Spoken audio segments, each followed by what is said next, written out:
start to express our sincere condolences to the families involved in this incident, and the University of Toledo, our faculty, our staff, are deeply saddened for the people involved. The University of Toledo has resumed normal activities while UT police continue to investigate an incident that occurred Wednesday night at International House, resulting in a fatal stabbing of one UT student and serious injuries to another. Chief Newton will give you an update on where the investigation is as of right now. As you can imagine, it's still an ongoing investigation. We're analyzing evidence, processing evidence. What I can tell you right now is that the campus is safe, and we have strong evidence to lead us to believe that this was a dispute between two individuals, and there were no other individuals involved in the assault.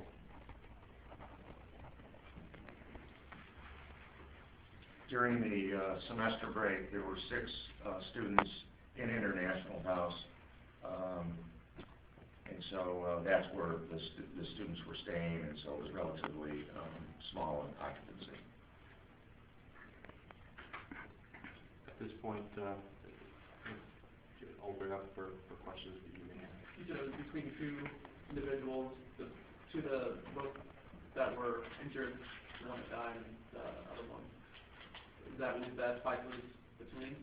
Yeah, it looks like it was, again, an altercation involving 2 individuals, 2 students.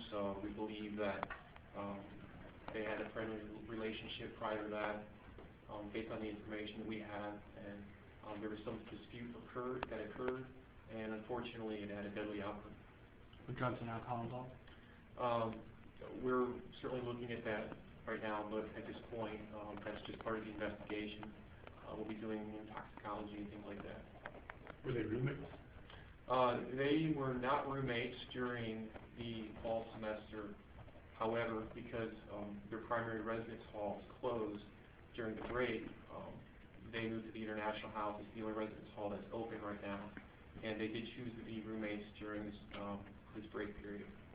When they originally closed? We're not going to release that information at this point because of the ongoing investigation, but we hope to have an update on that soon. You touched on this a little bit, but in terms of safety, a lot of students are seeing that parents worried about safety. So what kind of message do you want to send out to those people? I would just send a message that this is the type of incident that can happen anywhere. The campus is very, very safe. I feel strongly that there's nothing that we could have done to prevent this. I liken it to a domestic dispute that doesn't involve an intimate partner relationship that had a violent outcome, as we see every day. Are you guys working with TPD on this? We are. Toledo Police was part of the response, and we're working quite closely with Toledo Police to process the crime scene and evidence. What are you doing to inform students of this? We're going to be sending out communications. We've sent out already some initial alerts, kind of alerting students of a dangerous situation. We've updated our University of Toledo Police Facebook page. We'll be issuing a timely warning statement perhaps later today if we have enough information to provide that. We also updated our website last night, and we'll use social media as best we can to communicate to our students, faculty, staff. Were 911 calls made, or was it the call made directly to the campus bullies? I believe the call originated, first call originated as a 911 call, and that call was transferred. Quote me on this one that's a piece that I'm not 100% sure, but I'm fairly certain that the call came 911 first and was transferred to the University of Toledo Police, which is not uncommon. We have an emergency number here, and we encourage folks to use that, but if they call 911, the call quickly gets to our dispatch center. You said that one of the students had serious injuries. What types of injuries are we talking about? Where was this person's death? The only thing I can tell you right now is obviously that person suffered a number of stab wounds, but he's being treated, and we'll try to release more information and update more on his status later. Can you tell us who made the 911 call? The only thing I could really say is that it was just a driver-by that had no part of the incident. Okay. Are there any plans for a memorial service when school gets back in? We haven't had time to discuss that, but certainly we will do that, and Dr. Kay Patton Wallace has been very involved. Dr. Jacobs and I spoke this morning, and certainly we'll be talking about appropriate things like that in the next few days. Is the student that's in the hospital right now, will he be charged with murder? You know, that's part of the investigation, and we'll be examining all the evidence, but right now there's no planning for any charges at all. Have the families been notified? I believe that the immediate families have recently been notified, yes. Can you tell us, are they not RAs or in any other official position? Are they just students? Not to my knowledge. Okay. But again, don't quote me on that. We're very early on in this, and sometimes some of that information is hard to get immediately. I can tell you that they certainly weren't in any kind of working capacity when this incident occurred. Could you release the names since the relatives already know? That's going to be updated later today. You'll have the names. Can't release them at this very moment. There's still a portion of the investigation that it's important that we wait on that. Where in the building did this happen? It happened in a stairwell. And what steps were taken, the other students who lived there, what steps were taken to secure them? We only have 6 occupied rooms in that building. Our officers responded very, very quickly, secured the perimeter, made contact with all students that were there, checked rooms, made sure that they were safe. Officers were posted throughout the building. So they made other accommodations for the students. Yeah. They're no longer in Correct. that building? Correct. Is the whole building a crime scene?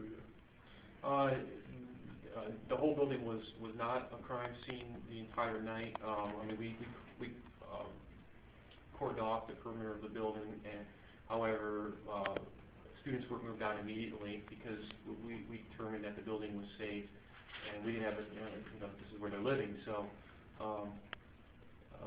the scene right now is being probably broken down as we speak, and we'll be back to normal activities here very soon in the building. Can you confirm that these are 2 male victims? I can.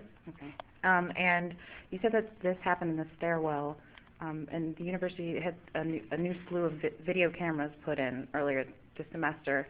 Was anything caught on tape? Well, that's certainly something we'll be looking at during the investigation. I can only tell you that at this point. We'll be looking at all potential video evidence. Any last questions? Can we get your names one more time, please? Larry Burns, Vice President for External Affairs. And my name is Jeff Newton. I'm the Director of Public Safety and Chief of Police. And again, I would certainly like to echo Larry's comments, and this is an incredibly unfortunate incident. It's something that we very rarely come across, and our hearts go out to the families. And in closing, I just want to reiterate that we feel our campus is very safe. This was very unfortunate, but these individuals both had reason to be there, and so they were staying there and had IDs, had checked in, and then had a dispute. And so I think it's important for everyone to realize that UT's campus is very safe, but unfortunately things like this occur, and we're very saddened by that. Going off of that, do you anticipate any kind of procedural changes or anything because of this incident? Well, I can say from an administrative standpoint that we're always looking at ways on any incident, if we can change things to make things safer and better, and I think Chief Newton would agree with that. I would echo that. And anytime we have an incident that occurs, we look at it as a learning opportunity, and we're going to look at everything and see if there's anything that we could do to make it safer. We can constantly do that continually. Thank you very much.